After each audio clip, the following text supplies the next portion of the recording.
Spending 12 months living and working in Antarctica would hold little appeal for many of us, but that's exactly what one young Victorian woman's about to do. Also, some firelighters, because it could get a bit chilly in the old igloo.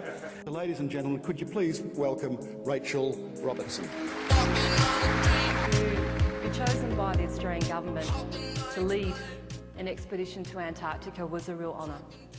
What I know now that I didn't know then, they don't have an interview for the role of station leader. They have a week-long boot camp. It was here at our fire training in Hobart before we'd even left for Antarctica. And we're on our hands and knees in this smoke-filled shipping container. And it was real smoke, real flames, pitch black. We had to crawl through the dark with an oxygen tank on our back and breathing apparatus. And I honestly just wanted to get up and run away right there and then. But then I realised, you know, I was the leader of the expedition. And I couldn't ask these 17 men and women to trust me with their lives in Antarctica if I fell at the first hurdle in Hobart. And this is home. This is where we lived for 12 months. Davis. I'm not an explorer. I'm not an adventurer. I'm not Kay Cotty. I'm not Jessica Watson. I'm not climbing Everest like Bridget Muir. Actually, I'm more Bridget Jones than Bridget Muir. You physically can't get out of Antarctica in winter. It's impossible. One of the challenges for me as the leader was bringing together a very diverse group of people and getting them functioning as a team. We had to at least work together, you know, because our lives depended on it. The sexual tension was so big, but so unspoken, you know, like an elephant in the room. It's our bachelors and spinsters ball. From May till August, we can't go outside. It's pitch black. So there's nothing going on outside, so the focus becomes in here, on us. So if we don't have something to look forward to in the next week or two, we start picking on each other.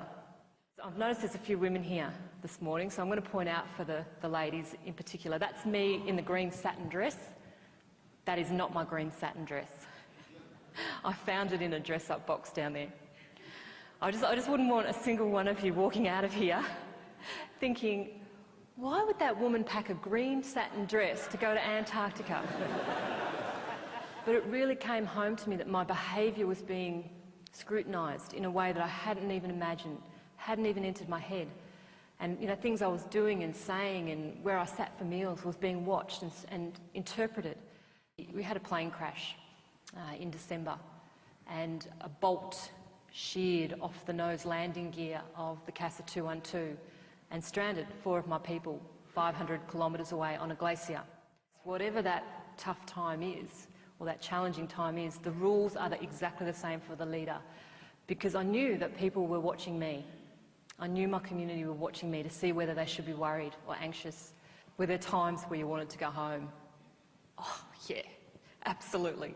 I'm sure there were times we all wanted to go home.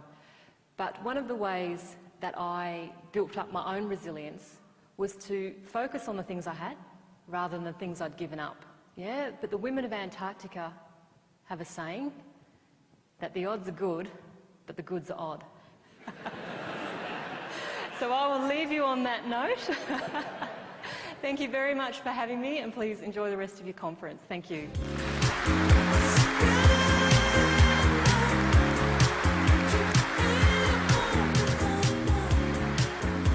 I thought it was inspirational. It was fantastic. We really enjoyed it. Very inspirational.